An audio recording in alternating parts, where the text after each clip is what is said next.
مخکې د توپچي او زریدار څانګه د هېواد د دښمنانو او اشغالګرانو له لوري په بشپړ ډول له منځه تللې وه او د هېواد دغه ملي سرمایه DDR کړه. خو له نیکه مرغه د اسلامي امارت له راتګ سره یو ځل بیا د اسلامي امارت د مشرتابه او په ځانګړي ډول د ملي دفاع وزارت په هدایت سره دغه څانګه د ملي اسلامي اردو په لیدو کې ایجاد او فعال شوه چې د هېواد له بېلابېلو سیمو څخه دغه لویې ثقیله وسلې راټولې او د مسلکي تخنیکرانو پر مټ یې د دوهم ځل لپاره ترمیم او ګټې اخیستنې ته چمتو کړې. نو لیدونکو او اوریدونکو د استر درستیز د توپچي ریاست د مرکزي ترمیمخانې په همکارۍ په سلګونو تعداد دغه لویې ثقیله وسلې لکه DC توپونه، BM21 دستګاه، BM12 دستګاه، اوراګان، دهشکې، BM40، SPG9، زیکویک او نورې دستګاوې ترمیم کړي دي او اوس مهال هم د ترمیم چارې جریان لري. اسم ما مولوی ابو ضیف عبدالقادر حقنوا، مدیر تعلیم و تربیه ریاست توپچی صدر رئیس وزارت دفاع ملی افغانستان عزیز. ما به البته به مدت 2 سال می شود، به حدود 2 سال می شود 402 ضرب مختلف لنگاه توپ DC، اوراگان، لونا و دیگر از انواع سلاح ثقیله در اینجا از همه نقاط ولایت کابل در اینجا جمع آوری کردیم و دیگر 293 ضرب توپ DC را ما فعال ساختیم و تقریبا 30,000 نفر مسلکی از مدیر تعلیم تربیه سعی کوشش خود تلاش خود را به خرج رساندن تا اینکه به خاطر سطح بلند بردن دانششان، به خاطر مسلک بودنشان، تا اینکه یک خدمت ارزنده را در افغانستان عزیز در آینده بتونن در اونا خدمت کرده و تا جامعه تقدیم شده اونا بتونن که عملی کنن و در جامعه تقدیم شده خدمت به ملت مظلوم افغانستان عزیز خود بتونن. از تمام زون کابل که ما سلاح توپچی را جمع کردیم، انواع مختلف سلاح توپچی است. فعلا همین سلاحی را که در مقابل سر ما میبینی سلاح به نام توپ 100 میلیمتری است که منزل اعظمی سلاح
دنه دستگاه د اوراګان دی چې د دستگاه د اوراګان چې دغه له دوه قسمت څخه جوړ شوی دی. یو قسمت د خپل دستگاه ده چې پاس په غبن 40 میلو څخه تشکیل شوی ده چې 40 میله هم ورته وایي په ملکیغه کې، او بل خپل واسطه ده چې له دوه قسمت نه یو پاسه چې دا 40 میلې دي او لاندې د خپل واسطه ده.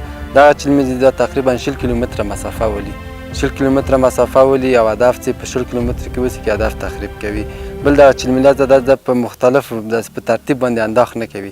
دو ترتیب د اول ورپسې څلورم ورپسې همداسې اتم دا انداخ کوي. په دې خاطر باندې دو موازنه برابره وسی. که چېرته د انداخ په وخت کې دو موازنه برابره نه وسیږي موږ ته مشکل رامنځته کېږي او هدف هم په ځای باندې نه لګېږي. او موږ دا کولی شو په دوه رقم ته باندې په دوه ترتیباتو باندې موږ د انداخ لپاره آماده کړو. یا یې په الکترونیکي ډول باندې چې موږ د برق په سیستم باندې خپله د ماشین په واسطه باندې خپله په دستګاه کې شامل ده موږ په هغه باندې کولی دا په اهداف لپاره یې راولو. او بل هغه په میخانیکي ډول باندې چې هغه موږ کولی شو خپل د لاس په واسطه باندې هغه موږ په هدف ته راولو هدف تخریب کړي. موږ په مدت د 2.5 میاشتو کې تقریبا مختلف سلند توپچي او 3 دستګاه د بمبستیاک موږ ترمیم کړي دي.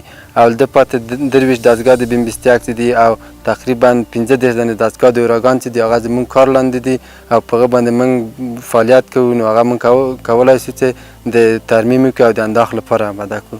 نو زما په آخره کې پایان د اول د ملي دفاعي ځواکونو ته ټول ته دا پیغام ده چې خپله سلا څنګه کلکه ساتنه وکړي، خپله د سلا د حفظ مراقبت کې ډېر ضروري وسیږي او ډېر مهم رول ولوبوي. په دې خاطر که چېرته موږ خپله سلا پاکه نه وسیږو نو دښمن موږ زر له منځه وړلی سي.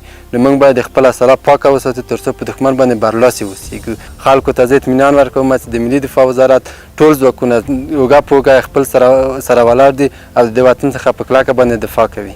محترم هیوادوالو، دا ستر درستیز د توپچي ریاست خپلو منصوبینو ته په بېلابېل برخو کې د ظرفیت لوړولو لپاره مسلکي کورسونه دایر کړي دي چې په هره قل اردو او جزدامونو کې دغه کورسونه د مسلکي استادانو له لوري منصوبینو ته په معیاري شکل تدریس کیږي تر څو په هر ډول حالاتو کې د هیواد له سرحداتو، ملي حاکمیت او ځمکنۍ بشپړتیا څخه دفاع وکړي او په هره برخه کې آمادګي ولري.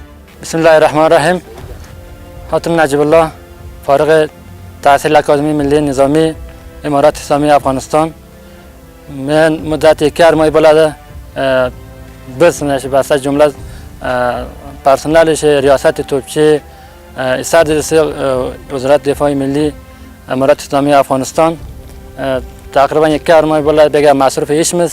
bu işleri ki به کمک استادlarda کمک منن محترم دکتر صاحب احمد جان که ولایت قدم ده شنو کمک منن و محترم رئیس صاحب کمک منن.